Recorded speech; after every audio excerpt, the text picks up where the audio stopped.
So it's lovely to be here this afternoon, and great venue, and thanks to Sinead and her team for bringing everybody together for this wonderful 2 days discussing moths and butterflies.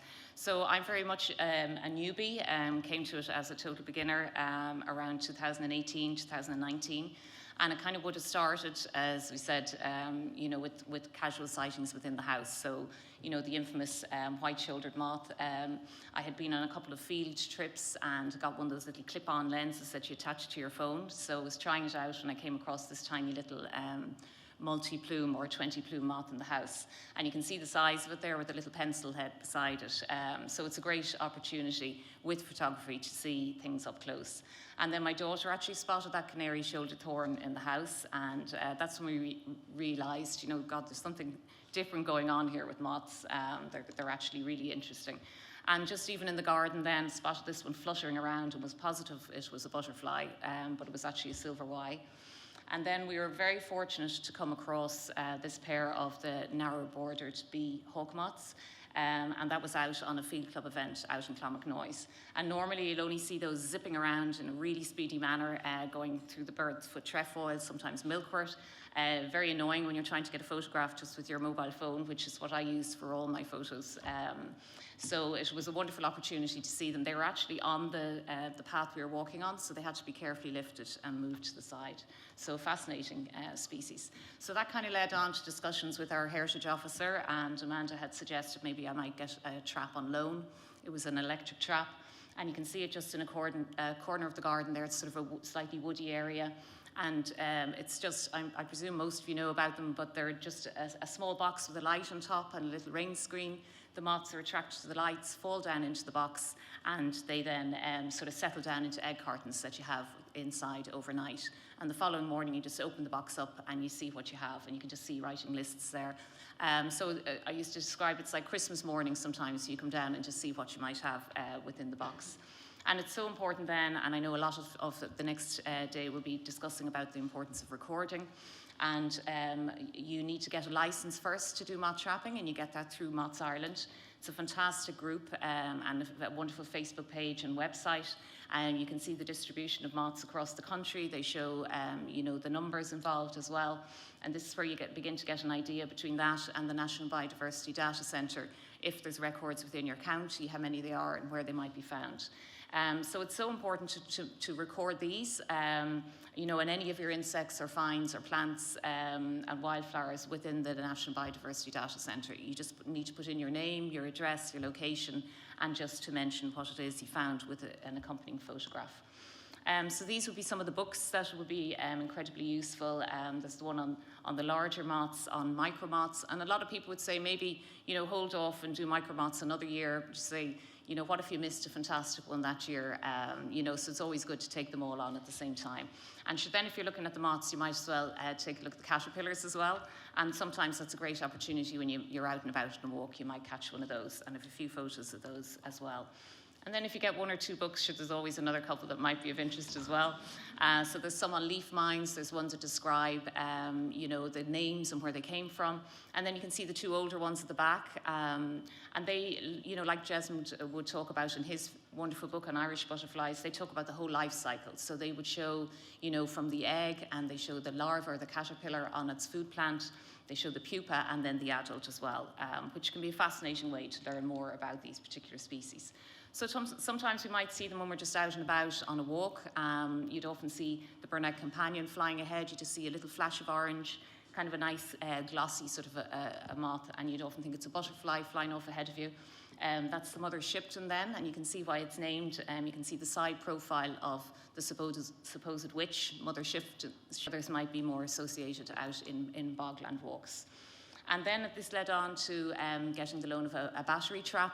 And it really provides a wonderful opportunity, not just for seeing the moths, but for seeing some of these incredible habitats at times that you maybe wouldn't normally be out. So you would just describe the indescribable beauty of dawn on the bog is matched only by dusk. So it's a fabulous opportunity to see these places, even though it nearly gives my mum a heart attack when she thinks I'm out in these bogs, at dawn and dusk. And just some of the different species then that you can hope to come across. You can see just the variety of them there, from the light emerald to the pebble hook tip.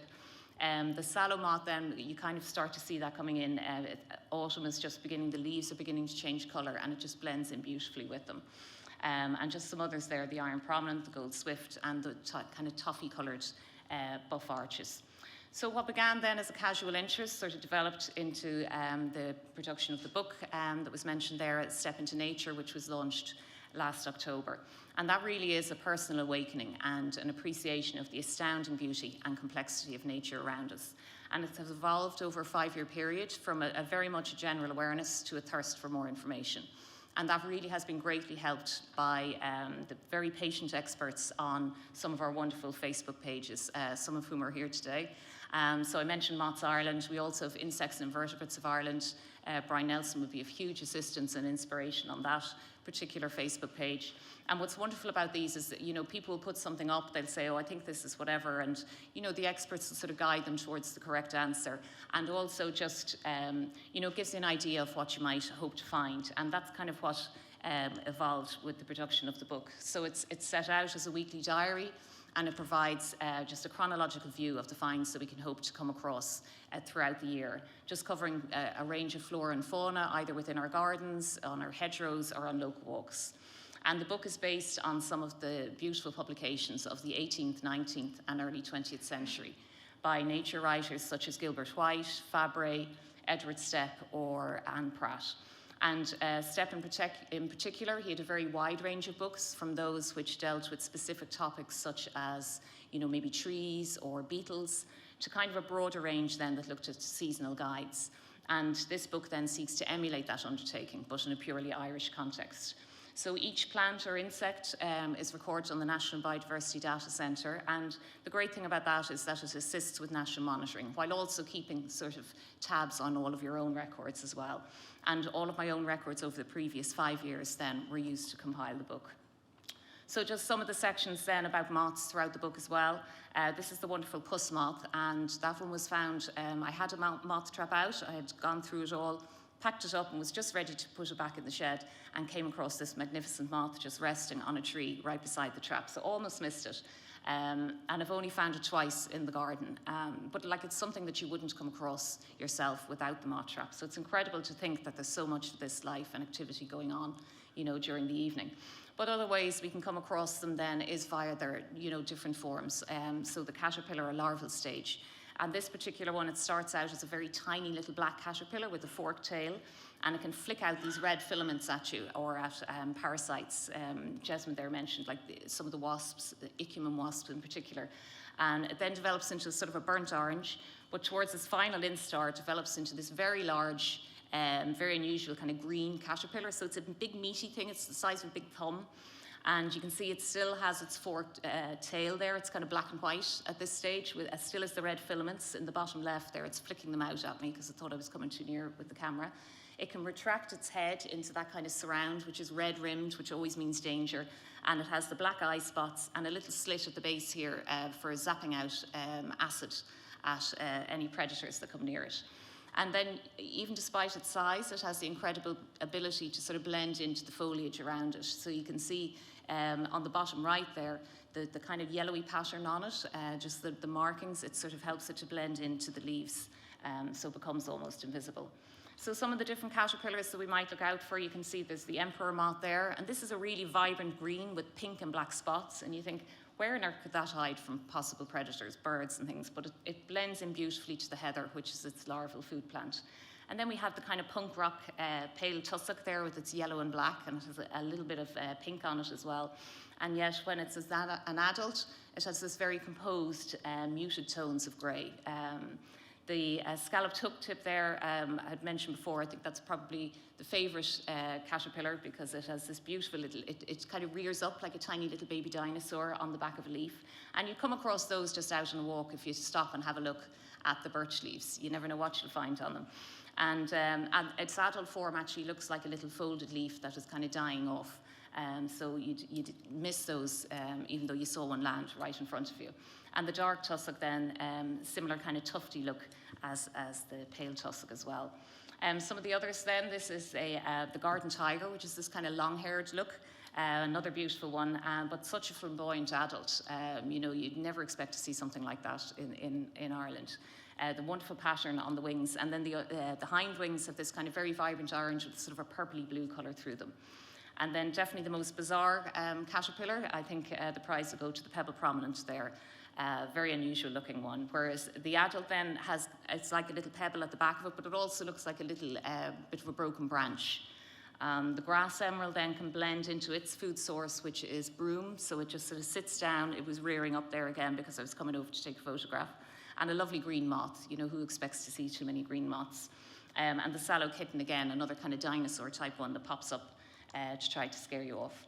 So sometimes you might only find the caterpillar, and that was the case with the small chocolate tip. We had no records of it in the county, and all the surrounding counties had it, so we said we have to get one ourselves. And somebody had just put up a photograph of the larva, or the caterpillar. They'd found it in a willow, where it spins the willow leaf closed, and that's kind of where it rests at night time, or if it wants to hide from predators. So I went out to Tyrone Bog, and right beside the car park there was a little gate post and a willow sapling, and the very first leaf checked, because it looks like a bud, the one that hasn't opened. So the lovely little caterpillar was sitting inside that. So we still have to come across the adult. And other plants that we might come across, the particular larval food plant, are ones that we might try and encourage a bit of biodiversity within our garden. And that can be as easy as just by planting oxeye daisy, teasel, honesty, or Dame's violet. And we planted a few seeds of Dame's violet. You can see the lovely, they get a lovely tall flower. They kind of vary from white to pink to lilac. And within 2 years, we had this micro moth, the Plutella paractella, and in 2021, that was the first time it had been recorded in the county. Now, I know we mentioned this as well, where, you say it's not a competition, but everybody does love to get a first for their county, so it's always great to come across those. And I'm reading up about them. It mentioned that they make this kind of lacy cocoon on the underside of the leaves, and that's where they pupate. And just found one of them again on Monday just gone when I was doing a bit of gardening. So we have them every year, many of them in the garden, purely just from planting those few seeds. And another thing then, we can leave some of our wildflowers, like the rosebay willow herb. It's very tall, statuesque kind of a plant, and you can see the leaf. This is a leaf mining moth, and it has this very distinctive silvery mark through the leaf, so you have that particular Montha moth in the garden, and have come across the adult as well. So leaf miners is another whole range. You can have leaf mining flies and sawflies, lots of other things, but moths as well then. Some of them have very distinctive patterns, and you can read those and you can identify them with certainty. Some are very difficult to manage. But these particular ones, these are stigmellas, and they mine in between the two layers of the leaf, and they leave behind them their frass or poop. So it starts off, this particular one on hawthorn, it starts off as a straight line, and then it does this coiled frass, and it's bright red, and the larva itself is green. So it's a really distinctive one, and one that you can get a certain ID for. And similarly, the one there on blackthorn, it's known as the tadpole leaf mine for obvious reasons. So again, two simple ones that you can get your records for. This particular one is on the underside of heart's tongue. So you see the kind of spores on the back of that, and if you see a mushed up one, it usually means that the moth has laid an egg in it and the larvae are busy underneath that. And I went to check if we had any in the garden, pulled back the leaf, and underneath were the two little adults, so knew we were going to have them in the future. This is the Psychicasta, and not too many records of it around the country, but probably more of them. It's a very unusual one. It kind of is rather a vulnerable larva, and it makes its own case, like caddisflies do in our ponds and streams. So it makes a case out of stems, and this was a photo just taken in May where we came across one out at the Burn National Park, just on one of the little metal gate posts on the way in. So the poor old females, I hadn't realised kind of until you start to get into them, that quite a few of the females are wingless, and they just sort of hang around at the base of tree trunks waiting for the male to come along. So this particular one, she's limbless and wingless, and neither of them have mouth parts, so they really only have one job to do in their lifetime, and they spend their entire life inside that little case that they make. So then just to have a look at some of the variety as well, it's not all about just our fancy butterflies that Jesmond was showing us there.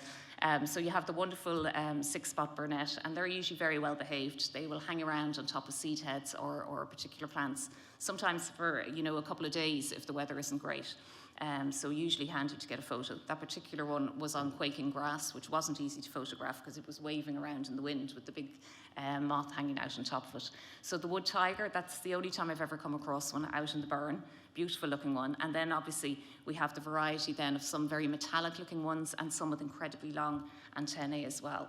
So just to flash through some of the larger photographs just to show the beauty of them. This is the emperor moth that we showed the caterpillar earlier on, and it has these big eye spots, and again that's to scare off predators.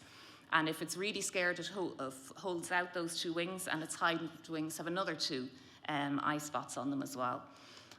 This is the elephant hawk moth, and their larval food plant is actually rosebay willowherb again as well, so it's well worth keeping that in the garden to get this really unusual moth in your garden. And then as it begins to come a little bit later in the summer, again, with the changing leaves and colours, we come across this beautiful bordered beauty, which is a lovely one to find. And just to show, because we've mentioned about the kind of different stages and the importance of finding them, came across this quite rare figure of 8. There's not too many records of them, found it in the garden, but had never come across the larva. And Brian Nelson had popped up a photograph a few years ago of one that he'd come across. And just this year in May, managed to find the larva on blackthorn in the burn and on hawthorn in Clara. So I was delighted to find it. And I suppose the whole importance, which was mentioned there by Jesmond as well, is about the relationships between different insects or between insects and plants as well. So this, I was just walking along in Burren National Park and came across this Icudum wasp, took a few photos with the phone, and thankfully one was in focus. So she's actually ovipositing inside the seed head, but it's not just inside the seed head. She knows inside there's the caterpillar of a moth, and she's laying her egg inside that caterpillar. So it's incredible to come across, you know, in that split second, you start to get a sense of the different life cycles that are playing out all around us. So just in summary then, worldwide, we are all aware that we're witnessing catastrophic biodiversity losses. So it is all the more vital for each individual or community to help in a small but meaningful way to slow down those losses. We must pay attention to what is around us, record it, tell others, and where at all possible, make efforts to increase biodiversity in our gardens, workplace, schools, or community. Each day can provide us with the opportunity to listen to the voice of nature, which will reconnect us and instill us with a sense of fulfillment. By simply slowing down, listening, and observing, we can discover miniature wonders of nature, wonders which fill us with awe when we learn of their complexity, or those that are so heartachingly beautiful that the memory stays with you long after the seasons fade. And each discovery is a small personal triumph, and such discoveries or encounters have extraordinary and sometimes known as compulsive potency. And the one thing I've really discovered while recording on the data centre or while working on the book is that a walk in nature of whatever duration allows time for the soul to breathe. Now, for some reason, that slide doesn't show the quote, but anyway, it finishes with a quote from Edward Stepp, who lent a hand in naming the book. And he suggests that when we're out and about on one of our walks, in finding what we sought, we are almost sure to find in addition something that is new to us. Many thanks.